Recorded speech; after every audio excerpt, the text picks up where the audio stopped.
What does if random.randint 0, 1 mean?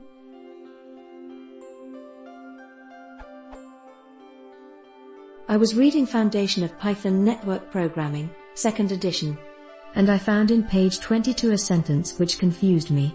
Its simplified version is like below. What does random.randint 0, 1 do here?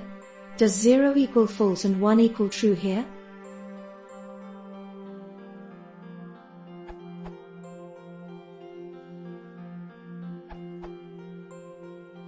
Random.randint produces a random integer in the range specified, boundaries included. Because it produces 0 or 1 at random, and numeric 0 is false and every other number is true, yes, it randomly produces a false or true value. In Python, empty containers, empty strings, none and numeric 0, integer 0, float 0.0, etc. are all false values.